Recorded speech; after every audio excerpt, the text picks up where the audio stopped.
All right, Mel Kiper Jr. back in the lot. Happy to be back in the lot. Star gave me a call, said, we're down to the final four. Four pretty prolific franchises in the lot competing for the championship this year. So wanted to bring a little spice back to the message board. He said, Mel, will you come in, do some in-depth analysis of the conference finals this week and maybe even the championship matchup next week? I said, every man's got a price. Star, throw some dollars at me, I'm in. So we worked the deal out, we made it happen, and so now I'm in here to try and give you guys a little insight into what's going to happen over the next couple weeks in the lot. So without further ado, we'll get right into it. First matchup I want to cover is the one that I think is going to be the less competitive of the two matchups. And you might not understand what I mean by that, but you will as we go through the analysis. So we got Shark at Stinker. Stinker's the number one seed coming in. Peyton Manning has been the man all year, has really, really carried that team. I'll get into that a little bit later. Shark, got off to a rough start this season. Pulled off a number of trades that really, really made his team pretty competitive. I think one of the most well-rounded teams in the playoffs, and makes him pretty dangerous at this point. So, as it stands right now, Stinker is a 5-point favorite. But let's go ahead and break down what each side's got, and I'll tell you what I think. Shark's got to ride Brady right now. We all know the debacle that's going on with RG3. That's probably a different segment for Mel to go off on, but I'm not going to go into that today. But Brady, Gronk, that's okay. I like the emergence of Shane Vereen as a receiving option for him. Still got the young receivers. Still got Edelman playing at a real high level. So, I don't think it's horrible. The Miami secondary is decent, but I think, playoffs are on the line. Brady's going to come through and put up some decent numbers for him. I can't remember a time when I would think about starting Stephanie Jackson over someone like Frank Gore, but, when you're playing the hapless Redskins, I guess I get it, Stephanie's put together a couple good weeks. That offense is really starting to click. Roddy White's healthy again. So, they're opening up some running lanes for him. So I see him putting up some good points against Washington as well. Matt Forte going up against Cleveland. Everybody knows he's more than just a one-dimensional back. He can catch it out of the backfield, run the draw, the screen game, you name it, he's got it. At this point, I think Cleveland is really kind of a mess. I think their secondary is really the only thing that you fear there. So I think Forte should step up and play pretty well, especially if you've got inclement weather in the Cleveland area. You always like having a running back in that situation. When we get right down to Sharks receiving core, it's kind of ridiculous. But who would have known at the beginning of the season? He's got what I consider probably the two best wide receivers in the NFL right now on the same team. Josh Gordon is just a man-child. I mean, that guy just runs through the secondary like he's throwing kindergartners off of him. It's just ridiculous. Alshon Jeffrey, again for the Bears. I think, Brandon Marshall is still kind of the man there, but it's almost like 1A and 1B. Alshon has really proved that he's long. He's a playmaker. He's got great hands. Just really, really tough to contain both those guys. It'll be interesting to see, Josh Gordon, really, anybody in the Chicago secondary, nobody's going to be able to hold him down. But Alshon, it'll be interesting to see if Joe Hayden plays Jeffrey or if they put him on Marshall. That's really going to sort of dictate who gets the big plays there. I sort of think they're going to rotate Hayden on both receivers. So look for Alshon to make some plays when Joe Hayden's not assigned to him. So moving on down, Larry Fitzgerald. I mean, early on in the season, Carson Palmer had some trouble getting rolling. But recently, all the red zone targets are going through Fitzgerald. So I think there against Tennessee, you'll probably see him get in the end zone again, maybe 67 yards receiving, something along those lines. So definitely a good play there with Fitzgerald in the flex. Mason Crosby going for Green Bay at Dallas. Dallas is a mess too. Look for Green Bay, even with subpar quarterback play, to be able to get the ball down the field and set Mason Crosby up with some field goal opportunities. You look at the Carolina Panthers going up against the Jets. I mean, this is about as dream a matchup as you can get from a defensive standpoint. The Jets are horrible. Who knows who's going to play quarterback for them from week to week, and who cares? They just can't get anything going offensively.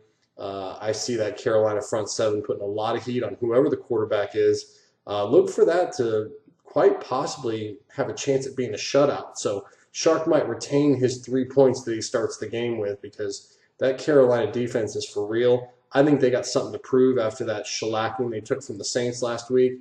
So I think they're gonna show up and do a number on the Jets offense. Let's flip it over to the other side of the fence. You know, everybody wants to talk about Peyton Manning and how he might be a fantasy MVP. I get all that, but I want to run some numbers by you, and this is probably something that I'd be worried about if I were Stinker. Through 12 weeks, the 12 weeks that Peyton Manning played, not counting the bye week, he accounted for 41% of Stinker's offense. 230 points out of 560 points scored by Stinker were scored by Peyton Manning. And just to illustrate what happens there, look at week 13, for example, when he played star. Stinker's whole team scored 38 points. Manning scored 28 of those 38. It's sort of a trend we've been seeing lately, is that he's not just carrying the team, he is the team. I mean, if he doesn't score anything, Stinker loses. So I think tonight, Stinker's really got to hope for something big out of Manning, because the rest of the lineup really isn't stepping up to the plate and carrying their weight. So it's a blessing and a curse if you look at it that way. Yeah, he can put up a ton of points, but if he has an off day, you got a shot to really lay an egg. So we'll just have to see what Manning does this week. Eddie Lacy, if he plays, it's a dream matchup. Dallas is horrible against the run, but I have my reservations. He was still in a walking boot today. Don't know whether he's actually going to make the lineup or not. You get down to Chris Ivory. We just talked about the Jets. They're a mess, and Carolina's tough on everything, the pass, the run, everything. So really, when you're putting Chris Ivory in your RB2 slot, it's almost like you just got a warm body that you're plugging into the lineup. You're really not expecting any points there. Andre Johnson is sort of the lone bright spot in Houston's otherwise dismal season. I look for him to possibly get into the end zone, put up some good yardage totals. Indy's defense is not really that good, so look for him to be a factor in this game. Dwayne Bowe, come on in recent weeks. Early on in the season, he was the forgotten man in the Kansas City offense, but I really think Alex Smith has started to develop a little bit of a rapport with him over the last couple of weeks. So look for him to maybe get some targets down in the red zone against Oakland. And here we get to the ultimate warm body, Trent Richardson in the flex. I mean, I get it. This guy was a first-round pick by all rights. Everybody thought that he was going to be a factor back in Indy, and then in Cleveland, and then he gets traded to Indy, and he has just been irrelevant. I mean, Donald Brown is now the starter out there. You're plugging Trent Richardson in, just hoping he gets a goal line carry or something along those lines. So this is just hoping and praying, And again, it gets back to, this is why the rest of the team hasn't stepped up and helped Manning. It's just there's not much there. Getting down to the kickers, you got Matt Prater, obviously in Denver, gets a ton of extra points and maybe a couple of field goal opportunities. So you always have the opportunity for him to go double digits on you from a kicker standpoint, which is great. And then the Ravens defense against Detroit. Detroit's at home in the dome. They're a little dinged up. Bush is dinged up. Megatron's dinged up. I think the Ravens have a chance to at least somewhat contain the Lions on Monday night. And Stafford has been a little erratic this year, a little turnover prone, and can be susceptible to the sack as well. So the Ravens defense is not necessarily a bad play. I tell you, I do think Denver's going to score a lot of points against San Diego tonight, which bodes well for Stinker. But on the flip side, I just think Shark is a more complete team. His wide receiver core is ridiculous. The running backs are adequate. And, Tom Brady's going to put up steady numbers no matter who's out there.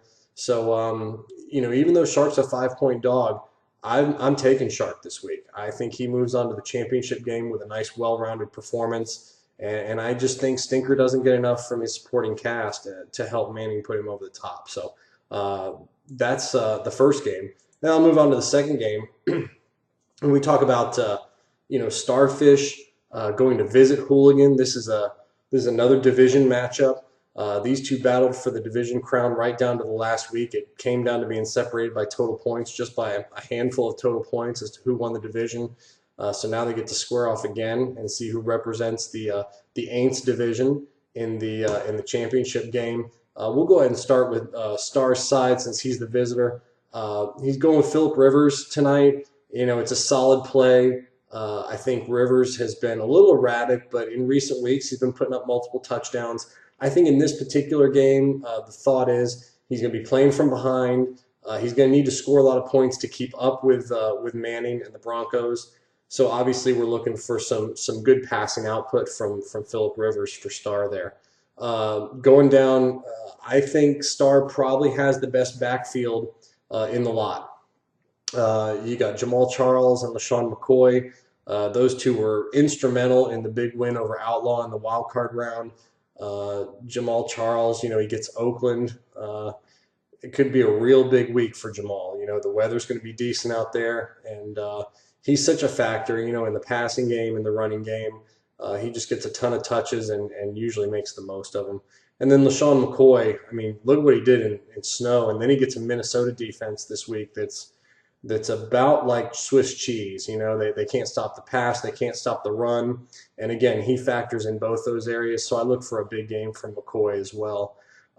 Getting down into the wide receivers, this is definitely the weak spot of Star's team. He's got a couple of number twos on their own respective teams, and they're probably number twos in fantasy as well. Michael Floyd, a little dinged up this week. Star was telling me that that's sort of going to be like a game time decision. As of right now, he's in the lineup. He might go with Pitta on Monday night against the Lions. We'll see. Either way, I see both those guys being about equal as to what they can contribute. And then Riley Cooper, I think he's expecting big things. As I just said, the Minnesota secondary is pretty sad. And on the Sunday, they're going to be in the Metrodome, good conditions, a fast turf, and I think Nick Foles gets back to getting Riley Cooper the ball down the field. So look for him to do some things there.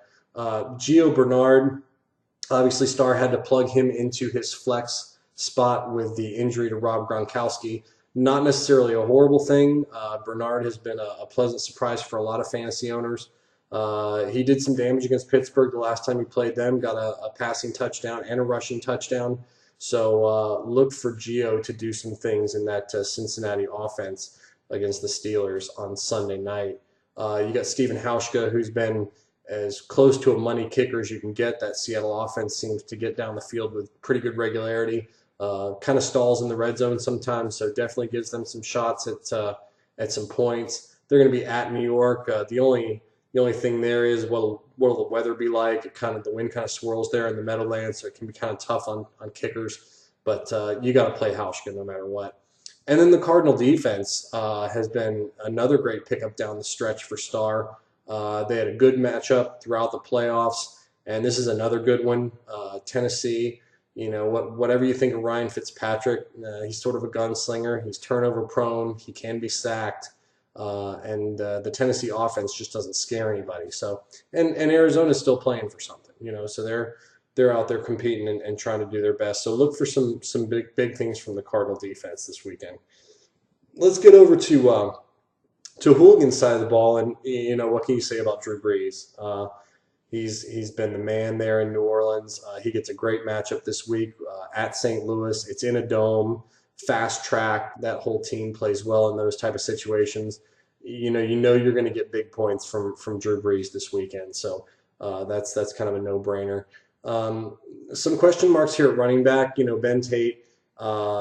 We've expected him to sort of come in with Foster going down and take on the heavy workload, but it just doesn't seem like he's gotten the reps that we were looking for. Sort of disappointed in the role that he's playing there. They're throwing the ball a lot with Case Keenum, and I just think that Tate is sort of an overrated back at this point. But, still a decent play with a decent matchup, and we'll have to see how that pans out for Hooligan. Zach Stacy is a little dinged up. The problem with Stacy is if New Orleans gets out to a big lead, Stacy's not going to be as much of a factor in that game. So St. Louis has to hope that they play the ball control game and run the ball effectively and keep Brees on the sideline and that way Stacy will be more of a factor. Demaryius Thomas goes tonight. Obviously, I think he's a great play. Peyton's going to find him, probably multiple touchdowns for Demaryius tonight, and that should be somewhat of a shootout there. Antonio Brown, I think, is a great play this week, and this is why. That Cincinnati secondary is beat up. I think the best corner he's going to see on Sunday is Pac-Man Jones, and we all know that Pac-Man's best years are behind him. So I really see Antonio as being a guy that can really stretch the field on Sunday night, and Roethlisberger will probably find him on at least one deep shot. So that's a nice play there. Marquise Colston, a few weeks ago, the fantasy world left him for dead. And I think recently Breeze has come back to him a little bit. And, after distributing the ball a lot of different places, and Colston has become that reliable guy in the slot again, and definitely a red zone target. So against St. Louis, I see more of the same. I don't know if he's going to score the 3 touchdowns or whatever he had last week, but definitely will have a shot at 1 and some decent yardage totals. Nick Novak tonight in the San Diego-Denver game could do some nice things. If it's a shootout and if San Diego can keep it close, obviously that boosts his ability to get sent in for some field goals. But I see some extra points in his future, and maybe just a couple shots at field goals because I just see Denver continuing to rack up the touchdowns. So moving on down to the Saints, obviously a decent matchup with St. Louis. The Cardinals played St. Louis last week, got a defensive touchdown, about 5 sacks, an interception, fumble recovery, you name it. If it was a defensive stat, they racked it up. So I think the Saints are going to be in line for some good production there from the defensive standpoint. This is the game that I think is really going to be a war. At this point, it's really tough to call. I know the site's got Star as a 2-point favorite, but I can't go with that because Drew Brees, and definitely playing against St. Louis. I think that's going to be the difference. It's definitely going to be close, but I've got Hooligan to win by less than 5. So that's it. And next week, everybody will get the matchup that they were looking for. I know Hooligan and Shark have been kind of trading barbs on the message board this week, and maybe we can have the whole Hooligan Shark showdown for Lot Bowl 2013. So. That's it for this week. Be on the lookout. As you know, I've been doing some different things with talent that wants to break into the NFL. So I've got one more amateur video to show you guys. Something I'm trying to break in. It's sort of a new role that I think the NFL really needs to look at to keep players out of getting themselves into personal foul trouble while they're on the field. So. Stay tuned for that. It's not going to happen tonight, but probably tomorrow. So other than that, that's all that Mel's got for now. You guys enjoy the game tonight. Enjoy the games this weekend. And happy holidays, but I'll be talking to you soon. All right. See ya.